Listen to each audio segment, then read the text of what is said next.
We are not going to tell you to stop buying your daily coffees. We are not going to tell you you can't buy your gadgets, you can't go out to eat. If you want to buy that expensive purse or shoes, you can still buy it. But there are certain things that if you buy, they will totally derail your financial independence journey. And that's what we want to talk about. We want to talk about the things that we avoided, the things that we did not buy in order to retire early as multimillionaires. Hey guys, it's Aman and Christina from Our Rich Journey. If you are wondering where your money is going every single month, it is more than likely going to these things that we do not buy. And so let's break it down, because by avoiding these purchases, you can set yourself up for financial independence and retiring early. So the first thing is over-insurance. Now I'm talking about things like whole life insurance, travel insurance, even insurance on your electronics. Companies love to sell you these things because it's incredibly profitable for them, but it is terrible for you. Now, let's just talk about whole life insurance. That friend that is trying to sell you whole life insurance is not your friend. We know people that were paying $500 to $1,000 a month for whole life insurance because they were told that it was a great investment. Well, whole life insurance is a con. As you read the fine print, you will see that the returns on whole life insurance are actually terrible. Now, I know we're going to get a bunch of insurance brokers in the comments below talking about blah, blah, blah, blah, blah, all this crazy stuff. But look at the numbers for yourself. You see, our strategy is to buy term insurance and buy it at a reasonable price. And the savings that we get between whole life insurance and buying term life insurance, we invest that savings in low-cost index funds, the key investment for financial independence. Now, for those of you that want to do some research about these whole life insurance policies and the returns that you should expect with them, historically, the total stock market has returned a 10% annual average. That is much higher than what you can get on a whole life insurance policy return. And insurance on your electronics? If your laptop or phone breaks, you're often better off saving the money you'd spend on a policy and using your emergency fund instead. In fact, if you're using a credit card to buy electronics, check with your credit card company because most credit cards offer protection on those electronics. The next thing we don't buy are timeshares and vacation clubs. Now, if you want to derail your financial independence journey, buy one of these because month after month, you'll be pumping money into your timeshare. So with timeshares, you have things like annual fees, maintenance costs, special assessments. All of these things add up. And when you take into account how often you actually use these timeshares, it can be a real drain on your account. And by the time you actually realize this, you find that you've paid so much money into it, and it is really difficult to get rid of a timeshare. So the thing about timeshares is that when you go to these timeshare presentations, these are some of the toughest salespeople you will ever encounter. So our suggestion is that you do not go to the presentation because they will have you leaving thinking that if you don't buy this timeshare, you don't love your family. So avoid them like the plague. The next thing that we avoid, and this can be actually a little controversial because I know a lot of people love this, but it is fast food. Now we're talking about saving tons and tons of money, and a lot of people will resort to fast food because it tends to be even cheaper. But the impact of fast food is where the cost lies.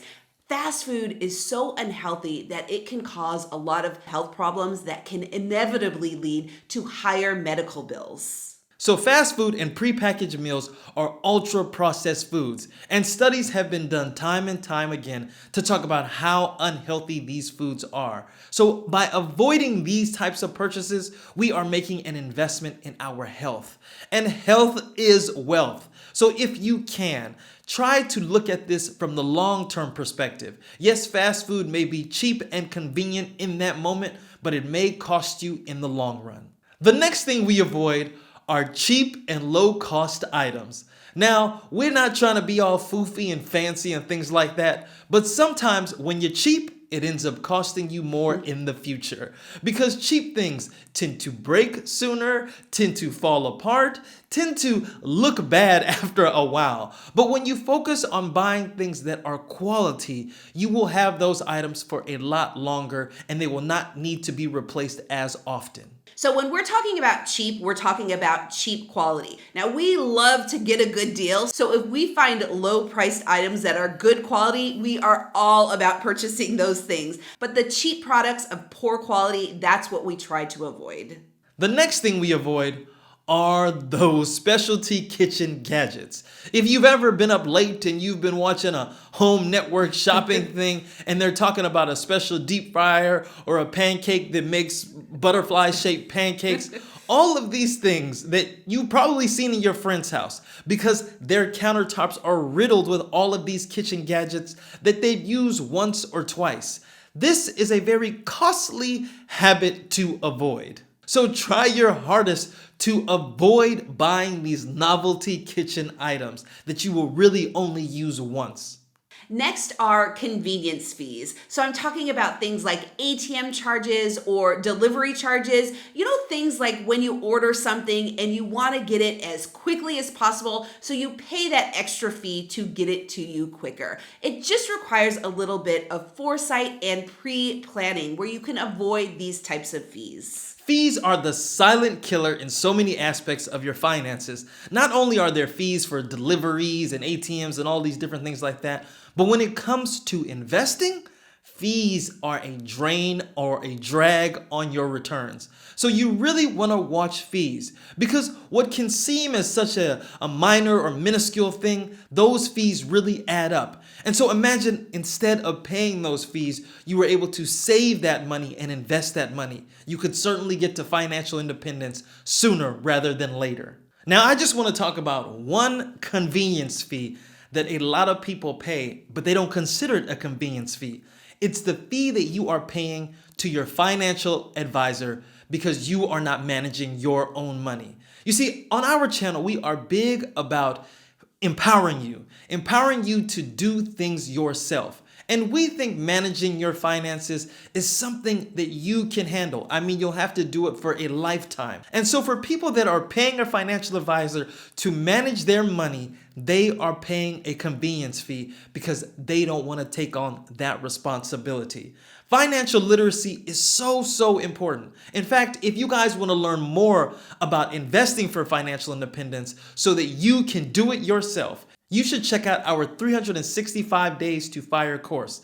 Over the span of 365 days, 1 year, you will take action on building a financial independence plan for yourself. This is the most powerful thing you can do to avoid the ultimate convenience fee that you pay to a financial advisor. And finally, the thing that we avoided on our financial independence journey that got us to fire, and we still had a good time on our journey, was we avoid paying for travel. You see, travel hacking was a big part of what made our journey so exciting, how we enjoyed the journey. By travel hacking, we were able to travel the world for essentially free. We went on vacations, we stayed at nice hotels, we flew first class because of travel hacking. If you can learn to travel hack, that means you don't have to pay full price for an amazing vacation. So for those of you that don't know, travel hacking is basically using credit card points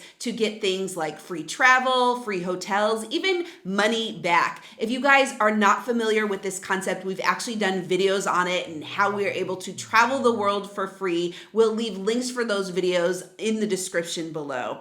But the point of really highlighting this is to say that on your FIRE journey, you want to have these great experiences. You want to be able to spend money. It's just focusing on areas that you shouldn't be spending money. So the point is really to just focus on how you spend your money so that you can still enjoy the FIRE journey. So we hope you like these tips and we hope that you found them useful in ways that you can save more money in the future. Now, of course, if you like this video, make sure you give us a thumbs up, subscribe to our channel, and join the journey.